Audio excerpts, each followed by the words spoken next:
Բարև ձեզ, Վարշավայից իր աշխատանքն է շարունակում ՎՏ Հայաստան Նյուզը։ Տաղավարում աշխատում է Ռազմիկ Մարտիրոսյանը։ Ընտրությունների արդյունքները կվիճարկեն, ինչ է պատրաստվում անել ընդդիմությունը։ Եվրամիությունը կոչ է անում հարգել քվեարկության արդյունքները։ Այս եւ այլ թեմաների վերաբերյալ կխոսենք առաջիկա րոպեներին։ Ավելի քան 145,000 ձայն ստացած Հայաստան դաշինքը վիճարկելու է ընտրությունների արդյունքները, իսկ Բարգավաճ Հայաստան կուսակցությունն ահազանգում է անճշտությունների մասին եւ վերահաշվարկ իրականացնում։ Հայաստան դաշինքի առաջնորդ Ռոբերտ Քոչարյանը հայտարարել է ընտրությունների արդյունքները վիճարկելու մտադրության մասին։ Նրա խոսքով ընտրություններն անցել են իշխանական համատարած ճնշումների, ընդդիմադիրների ձերբակալությունների, վարչական ռեսուրսի աննախադեպ կիրառման եւ ընտրախախտումների պայմաններում։ Բարգավաճ Հայաստան կուսակցությանն էլ ընդամենը 0,004% ձայն է պակասում խորհրդարանում հայտնվելու համար։ Կուսակցությունը վերահաշվարկի փուլում է, նշում են, որ շարունակվում են տարբեր ընտրատեղամասերի հետ կապված նորանոր արձանագրումներ կատարել եւ առաջիկայում հանդես կգան համապատասխան թարմացումներով։ Իդեպ Բարգավաճ Հայաստան կուսակցության նախագահ Գագիկ Ծառուկյանի նկատմամբ հանրային քրեական հետապնդում է հարուցվել, խափանման միջոց է ընտրված բացակայելու արգելքը։ Ուժեղ Հայաստանը եւս սպասում է ձայների վերահաշվարկի արդյունքներին։ Ուզում են հասկանալ, Բարգավաճ Հայաստան կուսակցությունը կհայտնվի խորհրդարանում, թե ոչ։ Ըստ այդմ էլ կպլանավորեն իրենց անելիքները։ Նարեկ Կարապետյանն է հայտարարել։ Գնում է ձայների վերահաշվարկ։ Ձայների վերահաշվարկի արդյունքում կիմանանք Բարգավաճ Հայաստան կուսակցությունը մտնում է թե չէ։ Այդ դեպքում հնարավորությունը կհասկանանք արդեն ազգային ժողովը արդեն հնարավորություն կունենա գլխավոր դատախազ եւ այլ պաշտոնյաներ ընդունելու ժամանակ ընդդիմությունը իր խոսքը ասի, որից հետո պարզ կլինի ազգային ժողովը կունենա գործիքակազմ դեմ կանգնելու, քանի որ այս անգամ իշխանությունը շատ մանդատներ է կորցրել դեմ կանգնելու ապօրինություններին, հիմնականում դատախազության հետ կապված եւ այլ մարմինների նշանակումներ պետք է արդեն հաստատեն, դատարաններ, պետք է հաստատեն ազգային ժողովի հետ։ Սա ենք հիմա մենք սպասում։ Եվրամիությունը բոլոր քաղաքական դերակատարներին կոչ է արել հարգել քվեարկության արդյունքները։ Եվրոպայի խորհրդի տարածած հաղորդագրության մեջ մասնավորապես ասվում է, որ նախընտրական քարոզարշավը եւ քվեարկությունը տեղի են ունեցել Ռուսաստանի կողմից աննախադեպ միջամտության, ճնշումների եւ շարունակական հիբրիդային հարձակումների համատեքստում, այդ թվում տնտեսական հարկադրանքի միջոցներով, որոնք նպատակ են ունեցել խարխլել ժողովրդավարական գործընթացը եւ հրահրել բևեռացում։ Այնուամենայնիվ ընտրություններն արտացոլում են Հայաստանի ժողովրդավարական դիմակայունությունը եւ առաջընթացը բարեփոխումների իր ճանապարհին։ Նշվում է, որ Եվրամիությունը ամուր կանգնած է Հայաստանի եւ նրա ժողովրդի կողքին եւ հավատարիմ է մնում Հայաստանին իր ժողովրդավարական ուղու վրա աջակցելու եւ փոխադարձ գործընկերությունն էլ ավելի խորացնելու իր հանձնառությանը։ Եվրամիությունը կոչ է անում բոլոր քաղաքական դերակատարներին հարգել քվեարկության արդյունքները, ժողովրդավարական ընթացակարգերը եւ օգտվել իրավական մեխանիզմներից ցանկացած ընտրական բողոք հասցեագրելու համար։ Արդյոք հայաստանյան ընտրություններն ունեին աշխարհաքաղաքական նշանակություն, որքանով էր դա ընտրություն Ռուսաստանի եւ Եվրոպայի միջև, ինչ կերպ կարող է տարածաշրջանի վրա անդրադառնալ Իրանում առկա լարվածությունը, ինչ զարգացումների կարող են ականատես լինել այդ ուղղությամբ։ Թեմաների վերաբերյալ կզրուցենք տարածաշրջանային հարցերով փորձագետ Արմեն Պետրոսյանի հետ։ Պարոն Պետրոսյան, շնորհակալ եմ, որ ժամանակ գտաք մեզ հետ զրուցելու համար։ Շնորհակալություն հնարավորության համար։ Պարոն Պետրոսյան, շատ է նշվում, որ Հայաստանում տեղի ունեցած ընտրություններն ունեին աշխարհաքաղաքական նշանակություն եւ որ դրանք իրականում ընտրություններ էին Եվրոպայի եւ Ռուսաստանի միջև։ Որքանով եք համամիտ այս տեսակետների հետ, արդյոք այս ընտրություններն ունեին աշխարհաքաղաքական նշանակություն։ Շնորհակալ եմ, կարծում անշուշտ ունեն աշխարհաքաղաքական նշանակություն, բայց այնուամենայնիվ այդ նշանակությունը չափից ավելի ուռճացված է։ Այսինքն աշխարհաքաղաքական երկու կենտրոնները, որոնք մրցակցում են մեկը մյուսի հետ, խոսքը Արևմուտքի եւ Ռուսաստանի մասին է, իրենք փաստացի օգտագործում են ցանկացած ներքաղաքական գործընթաց, ցանկացած հակամարտություն յուրաքանչյուրի դիրքին ավելի ամրապնդելու համար։ Հիմա Հայաստանում տեղ ունեցած ընտրական գործընթացը դրանց շարքից է։ Ուզում եմ նշել ընդամենը ուրեմն մեկ տարի առաջ նույն վիճակն է նաեւ Վրաստանում մի քանի տարի առաջ նույն իրավիճակներ ուրեմն Թուրքիայում ամիսներ առաջ նույն վիճակներ Մոլդովայում, հետո Հունգարիայում եւ այլն։ Այսինքն սա բավականաչափ նորմալ է ներքաղաքական իրողությունների համար, բայց արտաքին այս աշխարհաքաղաքական բաղադրիչը, ինչպես արդեն նշեցի, չափից ավելի է ուղղված հայաստանյան ընտրությունները, որտեղ սրանք այնուամենայնիվ ընտրություններ չեն Արևմուտքի եւ Ռուսաստանի միջեւ, որտեղ նույն Հայաստանի Հանրապետությունը այսօր բավականաչափ կարևոր հարաբերություններ ինչպես Ռուսաստանի, այնպես էլ արևմտյան դերակատարների, թե Եվրոպական միության եւ թե Միացյալ Նահանգների հետ ըստ ոլորտների եւ ըստ հնարավորությունների եւ չեմ կարծում որ ընտրություններից հետո կտրուկ աշխարհակաղակական փոփոխություններ են լինելու այլ հարց է որ Ռուսաստանը հատկապես ցանկանում է որպեսզի ցանկանում էր եւ ցանկանում է որպեսզի Հայաստանում այդպիսի քաղաքական ուժեր լինեն իշխանության որոնք չփորձեն ընդհանրապես դիվերսիֆիկացնել Հայաստանի արտաքին քաղաքական տնտեսական անվտանգային հարաբերությունները այլ դերակատարների բայց միևնույն ժամանակ Ռուսաստանն էլ ինքն էլ չի կարողանում ապահովել այն բոլոր առաջնահերթություններն ու անհրաժեշտությունները որոնք կան Հայաստանի Հանրապետության համար միևնույն ժամանակ արևմուտքը շատ լավ հասկանալով ուրեմն Հայաստանի կարիքները, Հայաստանի առաջնահերթությունները, արևմուտքը եւս ամբողջովին չի կարողանում բավարարել Հայաստանի կարիքները։ Դիցուք օրինակ տնտեսական կարիքների մասին է խոսքը, հա, Հայաստանին չեն տրվում այդպիսի հնարավորություններ, որ Հայաստանը կարողանա ազատ կերպով հրաժարվել օրինակ Ռուսաստանի եւ նրան առնչվող տնտեսական ձևաչափի տվյալ հետ սերտ համագործակցությունից անդամակցությունից նույն անվտանգության հետ կապված նույն էներգետիկ ոլորտի հետ կապված այսինքն երկու աշխարհակաղակական բլոկներից յուրաքանչյուրը չի կարող ամբողջովին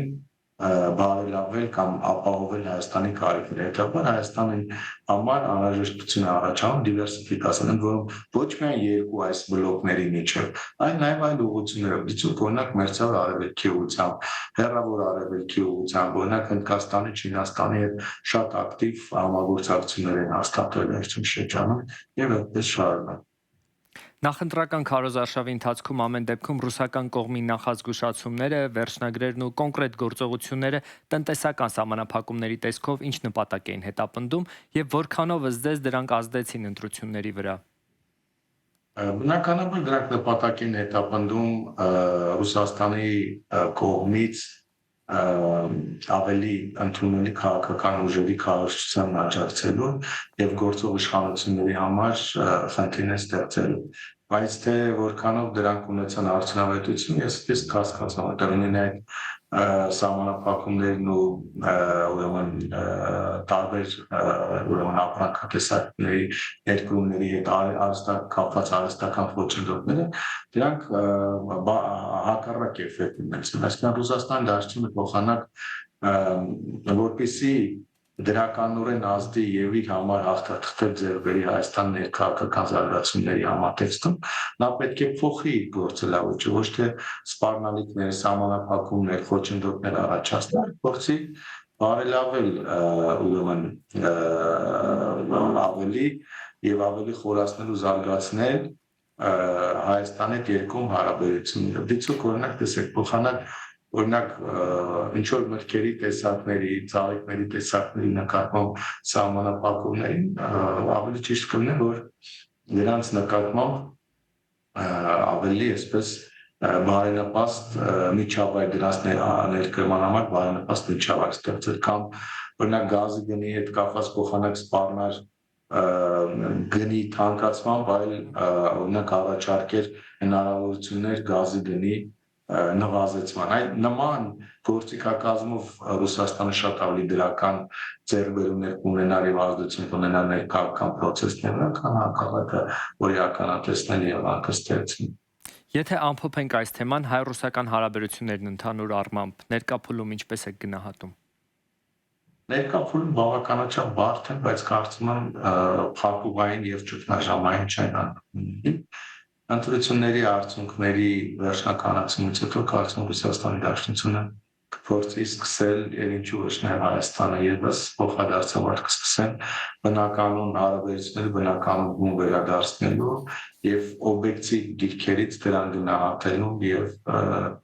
զարգացնելու ուղղությամբ, որտեղ երկու երկրների հետ այսինքն այս հարաբերությունների կարևորությունը փոխադարձաբար նշանակալից է երկու երկրների համար, թե Ռուսաստանն է կարևոր Հայաստանի համար եւ թե հակառակը Հայաստանը Ռուսաստանն համար եւ չեմ կարծում, որ Ռուսաստանն այս բանը անհրաժեշտ է ճգնաժամ Հարավային Կովկասին, որովհետեւ Ռուսաստանը չունի այնպիսի ռեսուրսներ, որ կարողանա կառավարել նոր ճգնաժամ այդ տարածաշրջանում եւ զուգահեռաբար տեսնում ենք, թե ինչպիսի ակտիվությամբ են գործում Ռուսաստանի աշխարհակարգական հակառակորդները։ Անդրադառնանք Իրանում առկա իրավիճակին, ինչ կերպ կարող է այն անդրադառնալ տարածաշրջանի վրա եւ ինչ զարգացումների կարող են ականատես լինել։ Տեսեք, որակական առումով ես շատ լուրջ փոփոխություններ վերջին ապրիլի սկզբից մինչ այժմ այս գնահատած եղբամասների մասով չեմ կարող արձանագրել, բացապես փաստ է, որ գործարքը Իրանի եւ Միացյալ Նահանգների միջև չի կայանում։ Մենք առնչվում ենք այս թեմայով զրուցելու եւ պատճառները մի քանիսն են։ Նախ կողմերի դիրքերը բավականին պես անզիջում են, թե Միացյալ Նահանգներն եւ թե Իրանին է եւ կարծես թե դրանցից որևէ մեկը չի ցուցաբերում կառուցողականություն փոխզիջման գնալու եւ մյուս տարբեր խոչընդոտը դա Իսրայելի քաղաքականությունն է տարածաշրջանում, որը ամենքեր փորձում է խոչընդոտել Իրան-Միացյալ Նահանգների գործարքի կայացմանը եւ վերջին ռազմական գործողությունները, ռազմական վիճակի ակտիվությունը հենց պայմանավորված է Լիբանանի տարածքում Գազայի հատվածում Իսրայելի գործողությունները, դրանի պատասխան Իրանի քայլերով, եւ կարծես թե Միացյալ Նահանգների միջամտությամբ կողմերը կրկին եկել են համաձայնության փոխադարձ թիրախավորում շարունակելու, բայց մեծ հաշվով գործընթացը շարունակվում է մնալ այսպես լճացած փուլում, որոշակի նաև կապուղային փուլում, քանի որ այդ նշածս հիմնական հարցերի հետ կապված կողմերը չեն կարող գալ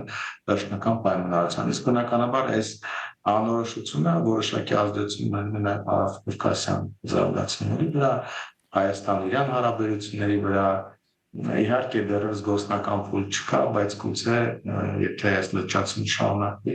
ինքը որոշակի ազդեցություն ունենա նաև թրուտնախմբի մեխանիզմի վրա։ Այնուամենայնիվ գոնե հրետորաբանության եւ այսպես քարոզչական մակարդակում իրանական կողմից կարծես թե որոշակի առումով փոխվել են շեշտադրումները թրուտնախմբի նկատմամբ, այսինքն իրանական կողմը ավելի կարծրացրել է դիրքորոշումը տարածաշրջանում Հարավային Կովկասում ամերիկյան դիրքերի համակարգման հարցաշուտ։ Շնորհակալ եմ ձեզ հետաքրքիր զրույցի համար։ Շնորհակալ։ Մինչ Ամերիկայի Միացյալ Նահանգների պետքարտուղար Մարկո Ռուբիոն խորացնում է Հայաստանի հետ ռազմավարական համագործակցությունը TRIP-ի նախագծի շրջանակում, վերաձևավորելով Հարավային Կովկասի աշխարհաքաղաքական քարտեզը, Վրաստանը շարժվում է հակառակ ուղղությամբ, ավելի լարելով հարաբերություններն Արևմուտքի հետ։ Տարածաշրջանում ուժերի հավասարակշռությունն արագորեն փոխվում է։ ՎՏ Սակարտվելո Նյուզի մեր գործընկեր Նինո Վարդելաշվիլին է անդրադարձել թեմային։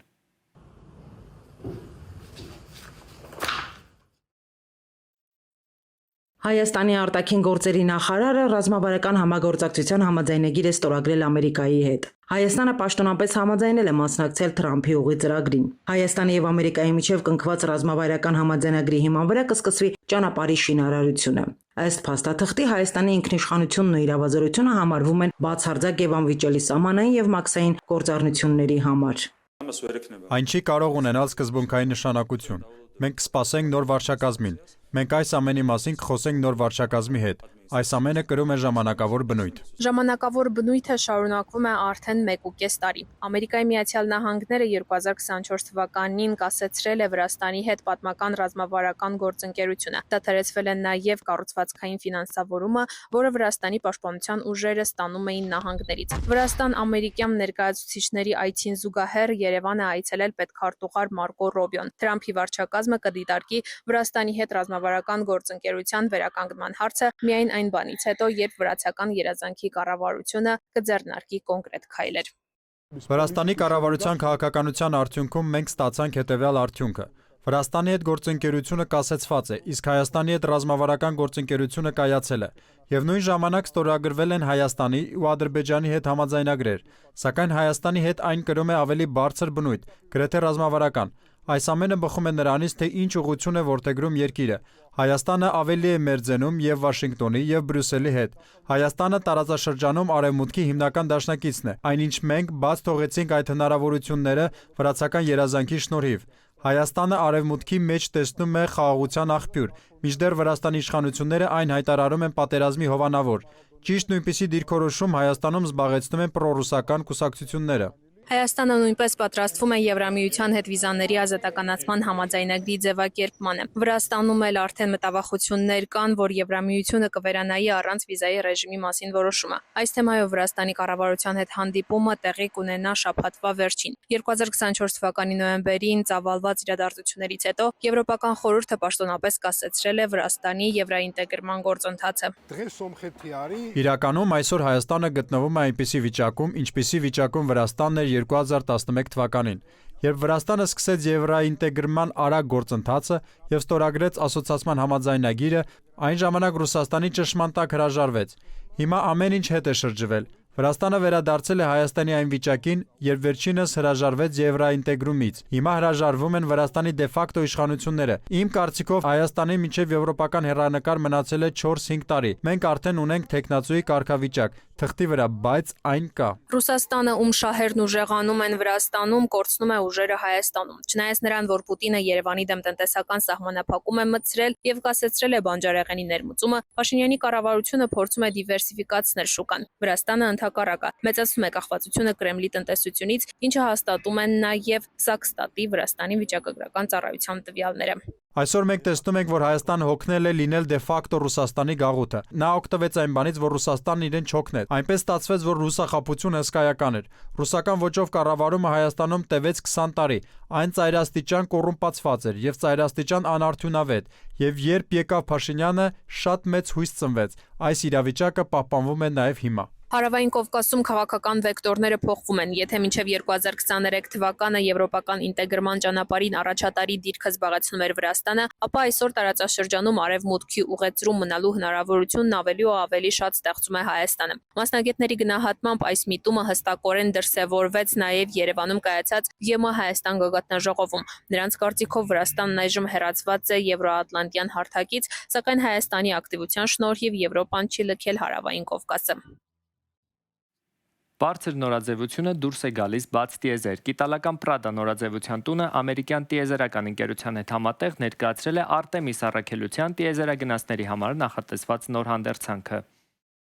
Սա հանդերձանքի բազային շերտն է, որը կրում են հիմնական սկաֆանդրի տակ եւ որն օգնում է պահպանել մարմնի հարմարավետ ջերմաստիճանը։ Ներսում տեղադրված է սառը ջրով խողովակների համակարգ, ինչպես նաեւ օդափոխության համակարգ, որը մատակարարում է թթվածին եւ հեռացնում ածխաթթու գազը։ Սառեցնող կոստյումի առանձնահատկությունը նաեւ այն է, որ այն ունի պահեստային համակարգ, հիմնականի խափանման դեպքում օգտագործելու համար։ Ի դեպ, նորաձևության եւ տիեզերքի համագործակցությունը նոր երևույթ չէ։ Ավելի վաղ ՆԱՍԱ-ն աջակցում էր BioSuit կոչված ֆուտուրիստական կոստյում նախագծին, մարմնին կիպ նստող սկաֆանդրի ստեղծմանը, որի վրա միասին աշխատում էին ինժեներներ, դիզայներներ եւ ճարտարապետներ։ Այն ավելի շատ հիշեցնում էր սուպերհերոսի հանդերձանք, քան սովորական տիեզերական կոստյում։